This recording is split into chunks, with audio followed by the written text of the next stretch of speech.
एक बार की बात है, दो दोस्त हीरा और प्रकाश जंगल में खजाने की तलाश में निकल पड़ते हैं और चलते चलते वो दोनों जंगल में भटक जाते हैं। हीरा, मुझे ऐसा क्यों लग रहा है कि हम दोनों जंगल के गलत रास्ते पर आ गए हैं। यहाँ तो चारों तरफ सन्नाटा और अंधेरा है। ये जंगल इतना घना है कि सूरज की रोशनी तक हमारे पास नहीं पहुँच रही। तुम्हारी बातों से तो यही लगता है कि डर गए हो। मुझे नहीं मालूम था कि तुम इतने डरपोक निकलोगे। ऐसी बात नहीं है, मुझे कभी किसी से डर नहीं लगता, पर आज पता नहीं क्यों अजीब सा लग रहा है। अभी थोड़ी और देर की बात है, जब हमारे हाथ खजाना लगेगा तब तुम्हारा ये डर और ये अजीबपन सब दूर हो जाएगा। दोनों दोस्त आपस में बात करते हुए आगे चले जा रहे थे कि तभी प्रकाश को कहीं से खाने की खुशबू आने लगती है। ये खुशबू तो खाने की आ रही है, और ये खाने की खुशबू मेरी भूख और बढ़ा रही है। खुशबू तो मुझे भी आ रही है, पर मेरी ये समझ में नहीं आ रहा कि यहाँ इतने घने जंगल में कौन रहता होगा। जरूर कोई इंसान ही होगा, तभी तो खाने की खुशबू आ रही है। चलो चलकर देखते हैं। दोनों दोस्त खाने की खुशबू के पीछे पीछे चल देते हैं।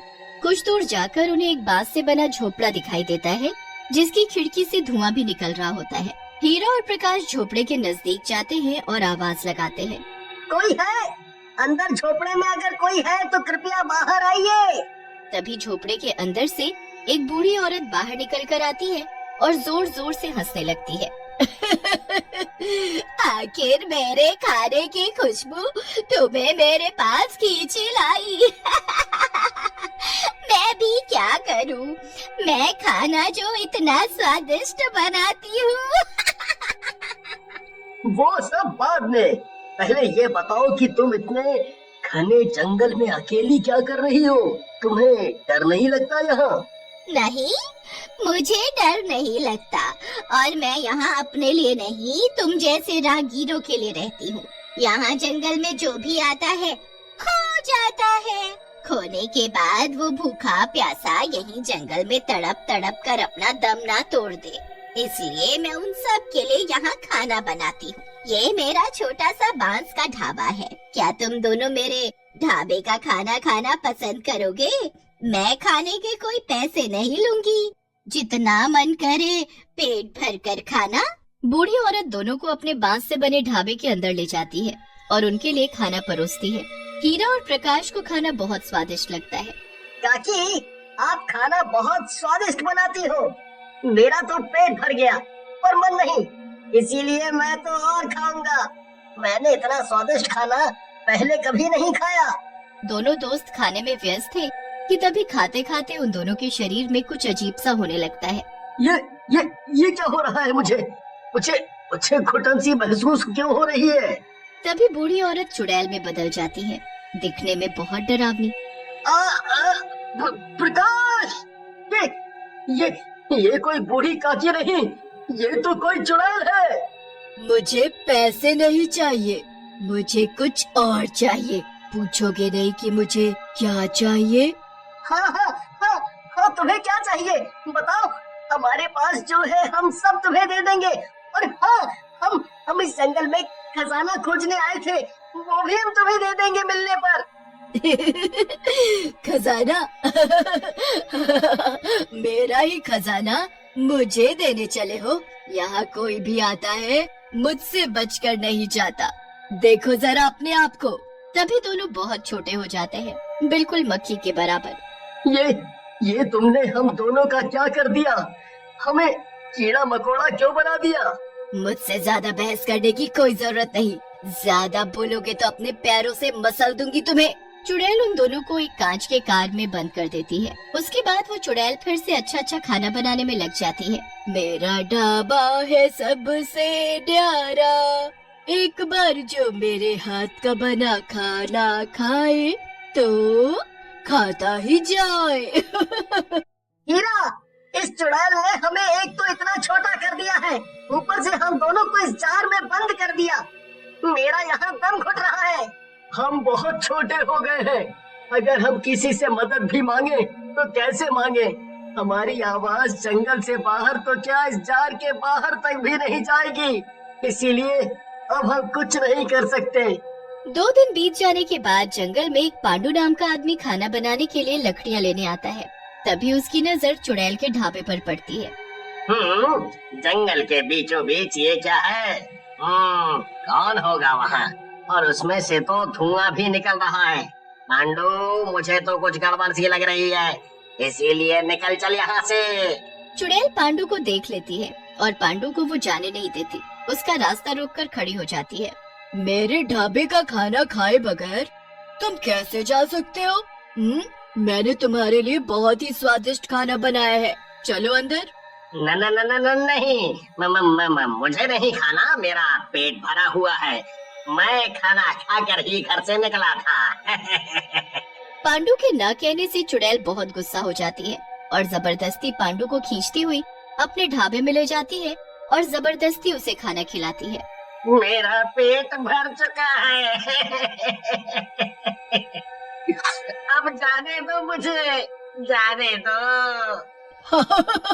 जाओ जाओ, भागो, अगर भाग सकते हो तो भाग जाओ। तभी पांडु बहुत छोटा हो जाता है और भाग नहीं पाता। ये तुमने मेरा क्या हाल बना दिया। अब मैं अपने घर कैसे जाऊंगा? अपने बच्चों से कैसे मिलूंगा? चुड़ैल उसे भी एक जार में बंद करके एक कोने में टांग देती है। तभी ढाबे पर एक बहुत सुंदर सी लड़की आरती आती है और वो चुड़ैल को माँ कहकर पुकारने लगती है। माँ, मैं आ गई। बहुत दिल लगा दिया मेरी बेटी तुमने। तुम्हें पता नहीं कि तुम्हारी माँ को तुम्हारी हर पल कितनी याद आई। आजा मेरी बेटी, अपनी माँ के गले लग जा। माँ, एक बात बोलूं? हाँ मेरी बेटी, बोलो। माँ, ये ढाबा जंगल में नहीं चलेगा, इसे बंद कर दो। वैसे भी यहाँ जंगल में कौन आएगा हमारा खाना खाने? बेटी, तुम्हें नहीं पता कि हमारा ये ढाबा कितना मशहूर हो गया है। हमारे ढाबे पर खाना खाने लोग दूर दूर से आते हैं। तुम देखना, एक दिन ये ढाबा जंगल को एक शहर में बदल देगा। यहाँ चारों तरफ पेड़ पौधे, नहीं नहीं, गाड़ियाँ और बड़े बड़े मकान होंगे। ठीक है माँ, अब मुझे खाना खिला दो क्योंकि मुझे बहुत भूख लगी है। चुड़ैल आरती के लिए जल्दी जल्दी खाना बनाती है और उसे अपने हाथों से खिलाती है, क्योंकि आरती खुद से नहीं खा सकती थी, क्योंकि आरती के दोनों हाथ नहीं थे। सुबह का समय था, आरती सोई हुई थी। तभी चुड़ैल जंगल के बाहर जाती है, रूप बदल कर वही बूढ़ी औरत बनकर, और आते जाते लोगों को अपने बांस के ढाबे पर मुफ्त में खाने का न्योता देने। मेरे ढाबे पर आओ और पेट भरकर मुफ्त में खाना खाओ। मेरे मुंह में तो पानी भर आया, ये सब तो मैंने कभी नहीं खाया। बूढ़ी औरत आगे आगे और सभी लोग उसके पीछे पीछे। थोड़ी दूर चलने पर चुड़ैल का बांस का ढाबा आ जाता है। बांस से बने ढाबे को देख सभी चौंक जाते हैं, पर उन सबका ध्यान सिर्फ खाने पर था। पर कोने में लटके जार के अंदर जो लोग बंद थे वो जोर जोर से चिल्लाते हैं, आवाजें देते हैं, पर कोई उनकी आवाज नहीं सुनता। अब कुछ नहीं कर सकते क्योंकि वो सभी लोग चुड़ैल का बना खाना खा चुके हैं। चुड़ैल जब लोगों को जार में बंद करके छुपा रही होती है, तभी आरती पीछे आ जाती है और पूछने लगती है, माँ, क्या छुपा रही हो? क्या है तुम्हारे हाथ में? दिखाओ जरा। कुछ नहीं है, मैं तो बस कुछ पुराना सामान रख रही थी। आरती को कुछ अजीब लगता है, पर बिना हाथ के वो कुछ नहीं कर सकती थी। चुड़ैल सभी को छुपाकर बाहर चली जाती है। अब चारों तरफ सन्नाटा था कि तभी आरती को कुछ आवाज सुनाई देती है। कौन कौन है? दोनों मिलकर जार को खिसकाते हुए किनारे तक तो ले आते हैं, पर उसे नीचे नहीं गिरा पाते। पर आरती की नजर उन पर पड़ जाती है। अरे ये सब क्या है? कौन हो तुम और यहाँ कैसे आए? हीरा इशारा करके जार को खोलने के लिए बोलता है, पर हाथ न होने की वजह से आरती जार को खोल नहीं पाती। अब आरती अपने मुंह से जार को खोल देती है। हीरा और प्रकाश चुड़ैल की हरकतों के बारे में सब बता देते हैं। तभी पीछे से चुड़ैल आ जाती है। माँ, ये सब तुमने क्यों किया? 4 साल पहले तुमने बड़े ही प्यार से ये ढाबा खोला था, पर इस ढाबे पर लोग खाना खाने तो आते, पर पैसे नहीं देते खाने के। जब हमने इनकी शिकायत सरपंच से की, तो सरपंच भी इन सब के साथ मिल गए और रातों रात हमारा ये बांस का ढाबा उन्होंने तुड़वा दिया, उसमें आग लगा दी उसी आग में तो मैं मर गई, पर तुम्हारे ये हाथ चले गए। बस मैं तुम्हारे साथ रहकर इन सब का बदला लेती रही। माँ तुम बहुत अच्छी हो, पर जो हुआ सो हुआ, इन सब को छोड़ दो, जाने दो। बेटी की बात मानकर चुड़ैल सभी को पहले जैसा कर देती है और जाने देती है। एक बार की बात है, एक शहर में घर घर टिफिन नाम की एक गुमनाम टिफिन सर्विस बहुत मशहूर हो रही थी। इस टिफिन सर्विस को कौन चला रहा था ये कोई भी नहीं जानता था, पर इस टिफिन सर्विस के बहुत कस्टमर्स थे और सब जानना चाहते थे कि इतना अच्छा खाना भला कौन बना रहा है। जब भी कोई टिफिन ऑर्डर करता, टिफिन उसके घर के बाहर पहुंच जाता था और ऑर्डर करने वाले डिलीवरी मैन को भी कोई नहीं देख पाता था। एक बार सिया नाम की एक लड़की थी जिसका हाल ही में इसी शहर के एक मशहूर कॉलेज में एडमिशन हुआ था। सिया का दिमाग हमेशा उल्टी सीधी चीजों में लगा रहता था। सिया एक YouTube चैनल चलाती थी जिस पर वो हमेशा अजीबोगरीब रहस्यमयी चीजों और भूतिया जगहों के बारे में डाला करती थी। सिया को व्यूज भी बहुत मिलते थे। सिया इस शहर में नई थी, इसलिए वो रूम किराए पर लेकर रह रही थी। एक दिन वो अपनी फ्रेंड से बात कर रही थी। अरे यार पिंकी, मैं तो ये रोज रोज बाहर कैंटीन का खाना खाकर ना थक गई हूँ। देखो मुझे, मैं कितनी पतली होती जा रही हूँ और इस तरह चला तो मैं जल्दी ही हॉस्पिटल में मिलूंगी तुम्हें। अरे तो तुम वो टिफिन सर्विस लेना क्यों नहीं शुरू कर देती, घर घर टिफिन। तुम्हें पता है आधा शहर उसी टिफिन सर्विस से टिफिन मंगाता है। अच्छा, तो इस टिफिन सर्विस का मालिक कौन है पिंकी? वो तो कोई भी नहीं जानता। क्या? हाँ, अरे सिया, लोग इस टिफिन सर्विस को गुमनाम टिफिन सर्विस भी कहते हैं। इसका खाना तो लाजवाब होता है और स्टूडेंट्स के लिए सस्ता भी, पर इसे चलाता कौन है वो नहीं पता। तो मैं कॉल किसे करूँ? अरे वो तो इस टिफिन सर्विस की वेबसाइट ऑनलाइन अवेलेबल है। तुम वहाँ जाकर अपना नाम और एड्रेस डाल दो और पेमेंट भी ऑनलाइन कर दो और तुम्हारा टिफिन तुम्हारे दरवाजे पर पहुँच जाएगा। वाह, ये तो सही है, फिर मैं भी इसे ट्राई करूँगी। ओके सिया, चलो मैं चलती हूँ।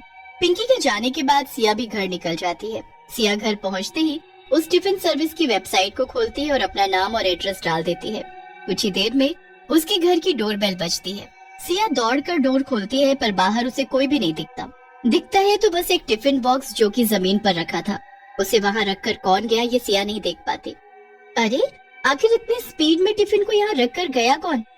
छोड़ो, मुझे क्या, पहले टिफिन खाकर देखते हैं आखिर ये है कैसा। सिया टिफिन को उठाती है और अंदर रूम में चली जाती है। वो अपना टिफिन खोलती है और देखती है कि उसके अंदर जो खाना रखा था उससे बहुत अच्छी खुशबू आ रही थी। वो उसे खाती है और सिया को खाना बहुत पसंद आता है, पर टिफिन खाने के बाद वो और भी ज्यादा हैरान हो जाती है और उसका ये जानने का मन करने लगता है कि आखिर ये खाना बनाया किसने और इस टिफिन को देने कौन आया था। फिर सिया सोचती है, अगर मैं ये पता लगा लूं कि ये गुमनाम टिफिन सर्विस कौन चला रहा है और इसके बारे में अपने चैनल पर अपलोड करूं, तब तो मैं मशहूर हो जाऊंगी और मेरी वीडियो को बहुत व्यूज भी मिलेंगे। यस, अब तो मैं ये पता लगा कर रहूंगी कि इस गुमनाम टिफिन सर्विस के पीछे आखिर है कौन। अगले दिन सिया का टिफिन फिर से उसी समय उसके डोर पर पहुंच जाता है, पर इस बार भी सिया ये नहीं देख पाती कि टिफिन देने आया कौन। कई दिनों तक यही चलता रहता है। फिर एक दिन सिया फैसला करती है, अब तो चाहे कुछ भी हो मैं जान कर ही रहूंगी कि ये है कौन जो मुझे टिफिन देने आता तो है पर दिखता नहीं, और कौन है इस टिफिन सर्विस के पीछे। अगले दिन जब टिफिन आने का समय होता है, सिया घर के बाहर ही छुप जाती है और देखती है कि एक सुंदर लड़की सिया के दरवाजे तक आती है और चुपचाप टिफिन रखकर तुरंत सड़क की तरफ चली जाती है। सिया उसका पीछा करती है और देखती है कि वो लड़की एक एक्टिवा पर बैठकर कहीं जाने लगती है। सिया भी अपनी स्कूटी उठाती है और जल्दी से उस लड़की के पीछे जाती है। आज तो मैं इस टिफिन वाली का पर्दाफाश करके रहूंगी। पर ये जा कहाँ रही है? ये तो एकदम शहर के बाहर की तरफ कहीं जा रही है।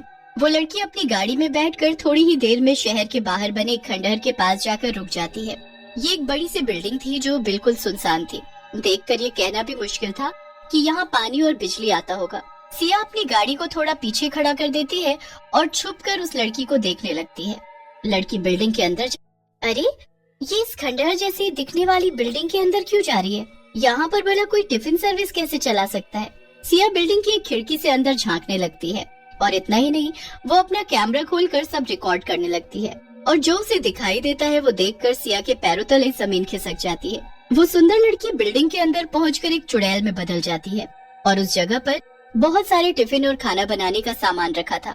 ये सब देखकर सिया को कुछ समझ नहीं आता और तभी चुड़ैल की नजर खिड़की के पीछे खड़ी सिया और उसके कैमरे पर पड़ती है। ए, कौन है वहाँ? जल्दी अंदर आओ वरना अच्छा नहीं होगा। सिया चुड़ैल की डरावनी आवाज सुनकर डर जाती है, पर उसे कुछ समझ नहीं आता कि वो क्या करे। इसीलिए वो चुपचाप अंदर चली जाती है। कौन हो तुम? और ये कैमरा? तुमने मेरा पीछा क्यों किया? तुमने मेरा पीछा किया और अपने उस कैमरे में सब कुछ रिकॉर्ड किया ना? सब सच सच बता वरना अच्छा नहीं होगा। तुम यहाँ से जिंदा बचकर नहीं जा पाओगी। अरे नहीं नहीं नहीं, वो मैं क्या? वो दरअसल मैंने तुम्हारी टिफिन सर्विस मंगाई थी। मैं बहुत दिनों से तुम्हारा टिफिन ले रही हूँ, पर मैं जानना चाहती थी कि आखिर ये टिफिन इतना अच्छा बनाता कौन है, इसलिए आज मैंने तुम्हारा पीछा किया। मुझे लगा अगर मैं ये जान जाऊंगी कि ये गुमनाम टिफिन सर्विस कौन चला रहे हैं तो मेरे चैनल पर मुझे बहुत व्यूज मिलेंगे। अब तुम्हारी खैर नहीं। तुम्हारी हिम्मत कैसे हुई मेरा पीछा करने की? बोलो क्या किया जाए तुम्हारे साथ? मार दिया जाए कि छोड़ दिया जाए? इतना कहकर चुड़ैल सब्जियों के पास रखा एक बड़ा सा चाकू उठाती है। सिया चाकू देखकर डर जाती है और चुड़ैल से कहती है, अरे अरे रुक जाओ, भला तुम मुझे क्यों मार रही हो? प्लीज मुझे जाने दो। अगर मुझे कुछ हुआ तो मेरा चैनल कौन चलाएगा? वाह, यहाँ तुम मरने वाली और तुझे अपने YouTube चैनल की पड़ी है। नहीं, अगर तू यहाँ से बाहर चली गई तो सबको पता चल जाएगा कि ये टिफिन सर्विस एक चुड़ैल चला रही है और फिर कोई मुझसे टिफिन नहीं लेगा। तभी उस बिल्डिंग में एक बच्चा आ जाता है। वो बच्चा स्कूल यूनिफॉर्म में था। वो देखता है कि चुड़ैल के हाथ में चाकू था और सिया डरी हुई कोने में खड़ी थी। सिया बच्चे को अंदर आता देखकर उससे कहती है, अरे बच्चे, तुम यहाँ क्या कर रहे हो? जाओ घर जाओ वरना ये चुड़ैल तुम्हें भी मार देगी। बच्चा सिया की बात अनसुना कर देता है और दौड़कर चुड़ैल के गले लग जाता है। सिया ये सब देखकर दंग थी। नहीं मेरे बच्चे, ऐसा कुछ भी नहीं होगा। मैं इसे यहाँ से जाने ही नहीं दूंगी और ये किसी को कुछ बता भी नहीं पाएगी। चिंता मत करो। क्या ये चुड़ैल तुम्हारी माँ? मुझे तो कुछ भी समझ में नहीं आ रहा। हाँ, ये मेरा बेटा है। कुछ सालों पहले मेरी शादी हुई थी, पर मेरा पति मुझे बहुत मारता था। पहले मुझे लगता था कि बच्चा होने के बाद शायद वो मुझे मारना बंद कर दे, पर ऐसा नहीं हुआ। उसने मेरे बच्चे को भी मारना पीटना शुरू कर दिया। वो खुद तो काम करता नहीं था और जब मैं काम करने की बात करती तो वो मुझे भी पीट देता। इसलिए मैंने फैसला लिया कि मैं उसे डिवोर्स दे दूंगी। किसी तरह परिवार वालों की मदद से मैंने उसे डिवोर्स दे दिया और अपनी एक टिफिन सर्विस शुरू की। पर मैं काम कर रही हूँ और खुश हूँ ये जानकर, जैसे उसका सुख चैन चला गया। उसने गुस्से में आकर मुझे और मेरे परिवार को मार डाला। मेरा बेटा उस वक्त स्कूल में था इसलिए बच गया और मैं चुड़ैल बन गई। अपने बेटे की चिंता की वजह से मैं इसे अपने साथ इस खंडहर में ले आई। यहाँ मेरा पति मेरे बच्चे को नहीं ढूंढ सकता था और मैं इसे अच्छे से पढ़ाना लिखाना चाहती थी और उसके लिए मुझे पैसे चाहिए थे। इसलिए मैंने ये टिफिन फिर से शुरू किया। अगर सबको पता चल गया कि मैं चुड़ैल हूँ तो कोई मुझसे टिफिन नहीं लेगा और फिर मेरा बच्चा अनपढ़ रह जाएगा और भूख से मर जाएगा। मैं सब समझ गई, तुम चिंता मत करो चुड़ैल। मैं इस सब के बारे में किसी को नहीं बताऊंगी और तुम अपनी टिफिन सर्विस ऐसे चला सकती हो जैसे तुम अब तक चला रही थी। मुझे माफ कर दो, मैं वो वीडियो डिलीट कर दूंगी, प्रॉमिस। ठीक है, तुम जा सकती हो, पर अगर तुमने वो वीडियो कहीं डाली या किसी को इस बारे में बताया तो। नहीं नहीं, मैं ऐसा कुछ नहीं करूंगी और उम्मीद है कि मेरा टिफिन मुझे टाइम से मिल जाएगा। दोनों हंसते हैं और सब ठीक हो जाता है। इसी तरह गुमनाम टिफिन सर्विस हमेशा के लिए गुमनाम ही रहती है।